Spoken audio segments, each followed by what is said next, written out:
The police car idled under a grey Kansas sky, its lights painting the snow-dusted street in silent flashes of red and blue. Neighbors stood wrapped in coats and disbelief, whispering as detectives moved in and out of a modest house on a quiet suburban block. Inside, nothing looked unusual. Family photos. Neatly folded laundry. A life that appeared calm, ordinary, invisible. But just hours earlier, a letter had arrived at the Wichita Police Department. Another message from a killer who had haunted this city for decades. A man who didn't just want to kill. He wanted to be remembered. The letter was typed, clinical, and smug. The writer signed it the same way he always did. BTK. Bind. Torture. Kill. For years, those 3 letters had been enough to send fear rippling through Kansas. They were a promise. And a threat. The story didn't begin in 2005. It began more than 30 years earlier, in January of 1974, when a family of 4 was found murdered in their home. No forced entry. No robbery. Just silence, followed by horror. Investigators struggled to make sense of it. The crime scene suggested planning. Control. A killer who took his time. Then came the letter. It arrived at a local newspaper, describing the murders in chilling detail. Details only the killer could know. The writer demanded attention, mocked police, and introduced himself to the world. BTK was born. Over the next several years, more bodies appeared. Men. Women. Children. Some strangled. Some bound. All chosen carefully. The killer stalked neighborhoods, studied routines, and struck without warning. Then, just as suddenly as he appeared, BTK vanished. For years, there was nothing. No bodies. No letters. No leads. Investigators feared the worst, that the killer had moved on or learned how to disappear forever. Life in Wichita slowly returned to something resembling normal. Families grew. Houses changed owners. The fear dulled, but it never fully left. BTK became a ghost story parents whispered about and detectives quietly obsessed over. Then, in 2004, the letters started again. The first envelope felt like a message from the dead. It referenced old crimes, old victims, old wounds that never healed. BTK hadn't gone away. He had been watching. Waiting. And now, he was back, older, angrier, and desperate for attention.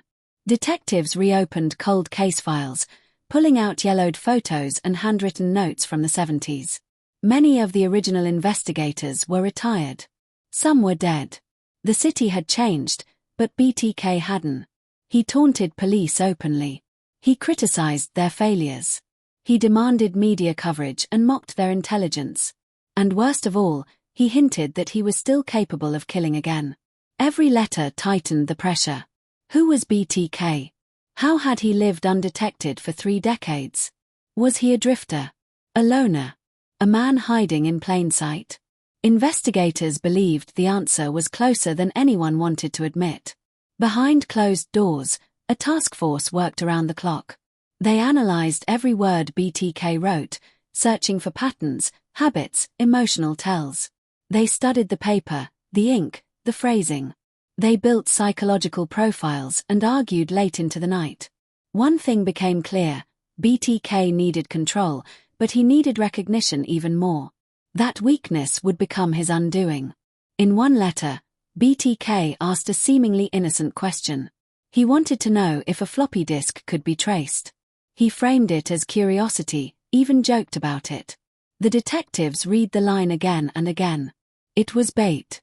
They responded carefully, telling him that a floppy disk would be safe. Untraceable. Anonymous. BTK believed them. Weeks later, a package arrived. Inside was a purple floppy disk. The disk was immediately sent to the forensics lab. Investigators didn't celebrate. They didn't rush. They knew better. BTK had fooled police before. He was meticulous, patient, and proud of his intelligence. But technology had changed. When analysts examined the disk, they found something unexpected. Buried in its data was metadata, a digital fingerprint left behind by the computer that created the file.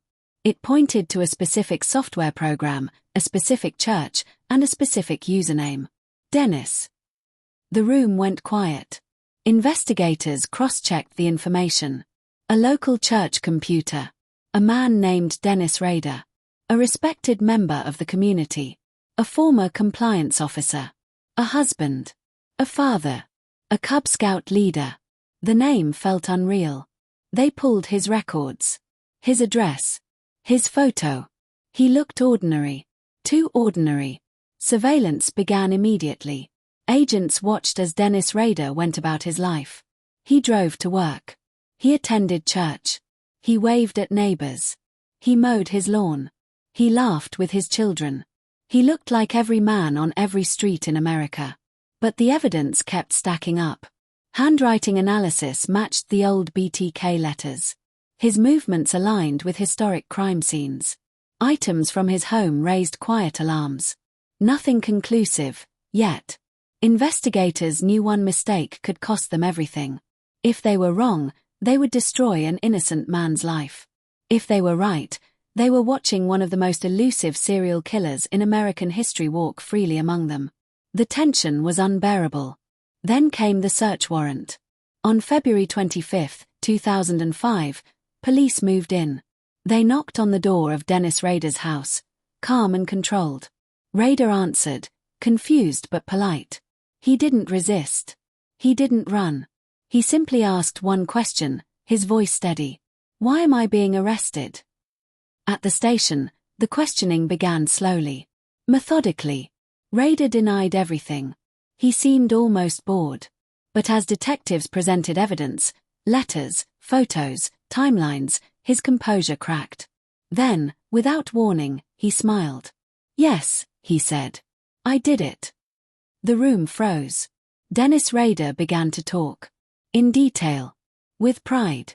He described his crimes like accomplishments, correcting detectives when they got details wrong. He relived decades of terror with unsettling calm. But the most disturbing part wasn't what he said. It was what investigators hadn't yet seen. Hours later, detectives returned to Rader's home to search deeper. In the garage, they found hidden containers. Inside were drawings, writings, and souvenirs, proof of a double life meticulously preserved for decades. Then one officer noticed something strange. A locked door. It led down to the basement. And as they forced it open, stepping into the dimly lit space below, they realized they hadn't just caught a killer. They had uncovered the private world of a man who never planned to stop.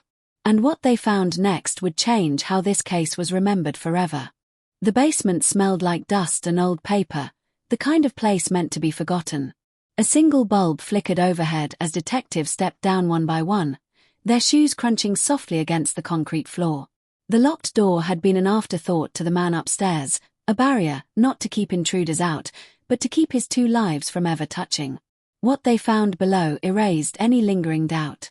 Boxes were stacked neatly along the walls, each labeled in careful handwriting.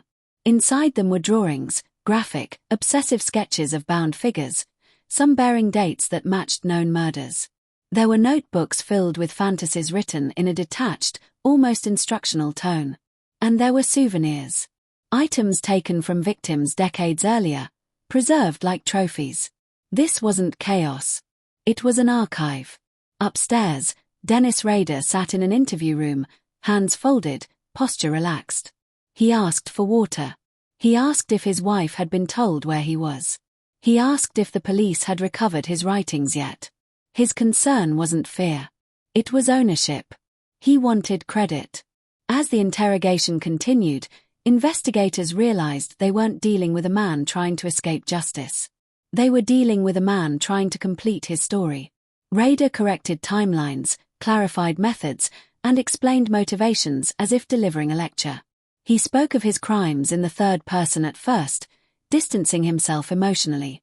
But slowly, deliberately, he dropped the act. I was careful, he said. Very careful. He described stalking neighborhoods at night, watching lights turn off one by one. He talked about choosing victims based on opportunity, not impulse. He talked about control as if it were an art form. The detectives listened, stone-faced, while quietly recording every word. Confessions mattered, but they weren't enough. They needed corroboration. They needed to prove that this man, this father and church leader, was the same BTK who had terrorized Kansas for generations. And they needed to do it fast. Because once the arrest became public, everything would change. News broke before dawn. By morning, the quiet street outside Rader's home was flooded with cameras, reporters, and stunned neighbors. People who had shared barbecues with him now whispered his name in disbelief. Parents pulled their children closer. Friends replayed every interaction in their minds, searching for signs they'd missed. At the church where Rader had served, staff locked the doors. Computers were seized. Records were examined. The same place where families gathered to pray had unknowingly provided the final clue to a monster. The media frenzy was immediate and unforgiving. Headlines screamed his name alongside the letters BTK. Commentators debated how a man could live such a double life for so long.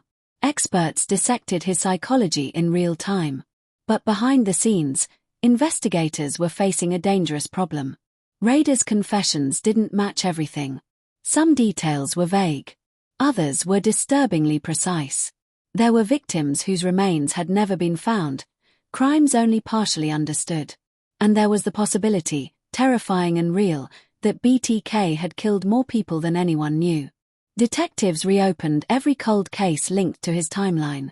They compared maps, reviewed missing persons reports, and cross-referenced Rader's movements with unexplained disappearances across Kansas and beyond. The deeper they went, the darker it became. In one notebook, Rader had listed projects, a word that sent a chill through the room. Some were crossed out. Others weren't. Dates extended beyond known murders, suggesting near misses, abandoned plans, or worse, crimes never discovered. Had they stopped him in time? Or had he simply grown more careful? As evidence mounted, prosecutors prepared for trial.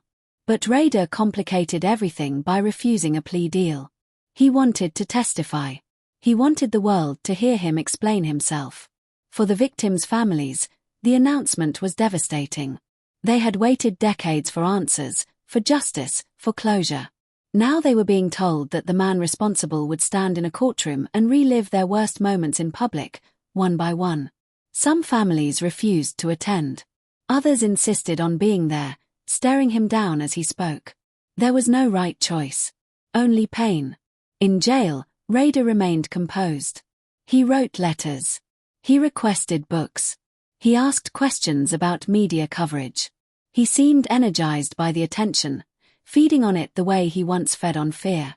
But there was something else, something quieter, that unsettled the investigators most. Rader wasn't surprised he'd been caught. He was surprised it had taken so long.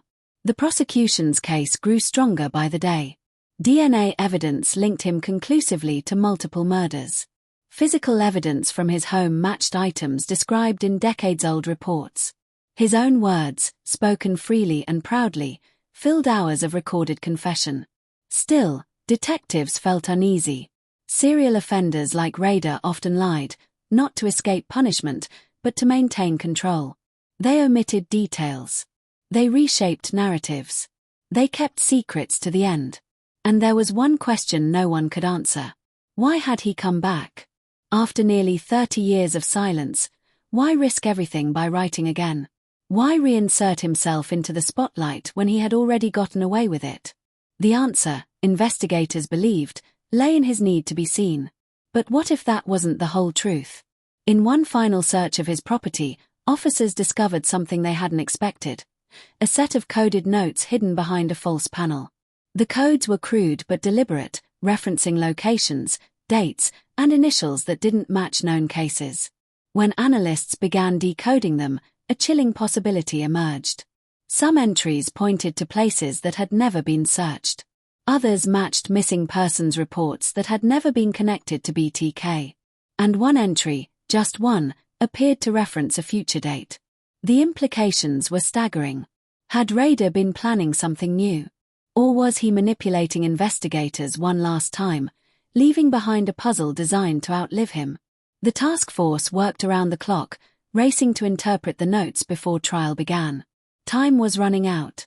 Once Rader was sentenced, his cooperation would end. Whatever secrets he still held might be buried forever. Then, late one night, a breakthrough came. One of the coded locations matched an abandoned property outside Wichita, a place no one had ever associated with BTK before. Detectives exchanged looks. No one spoke. They knew what it meant. At dawn, a small team drove out to the site, the sky pale and heavy above them. The property was overgrown, forgotten, its windows dark. As they approached the entrance, radios crackled with nervous updates. If the notes were real, this could be the missing piece. If they were wrong, they were chasing ghosts. An officer forced the door open, the sound echoing across the empty land. Inside, the air was stale. The floorboards groaned as they moved forward, flashlights cutting through the darkness. Then one detective stopped. He pointed to the ground.